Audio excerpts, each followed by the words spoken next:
Well, the 2 goals yesterday in the win over Toledo coming by way of Chris Auger, his 29th of the season. Brandon Marino had the first one, cleaned up a nice play in front of the net. And Marino that was a very nice backhand. We'll have those highlights up there for you. And if you look at the goal by Auger, it was Marino who initially set up the play. Right. We've been talking about him all year, but he registered goal number 29. He's been at or near the top of the ECHL all season in points. How good has he been this year? Well, let's look at it this way. How consistent has he been, considering everything that has gone on with this team from the start? And Brandon's been the most consistent thing about it. I mean, he's been right up there every game. He's got 2 points, or he's setting up teammates for 2 points.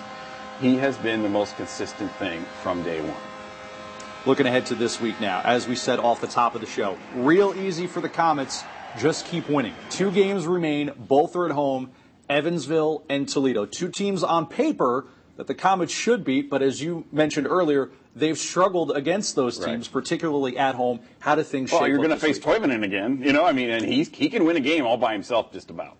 I mean, he's that good. I mean, he's a former NHLer, and he's an AHL goalie, and he is that good. I mean, I would love to see if he becomes available over the summer, Comets go get him. I mean, I think he's that good. He's really something. He's fun to watch because, and it's not like he's acrobatic or anything. He's just so solid, so fundamentally sound, and you're not going to beat his glove hand. It's just not going to happen.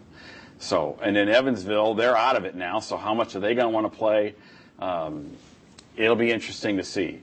I think the Comets definitely need to win both, too. I don't care if Florida loses on Wednesday. The Comets need to win both games, keep it rolling, get the confidence going into Reading, because Reading is red hot, and they're the defending champs, and that's a really good place to go, tough place to go play. You did make note of the fact that Evansville is out of the playoff picture at this point, but in-state rival, do they come out, go all out to try and spoil? League. Not in this league.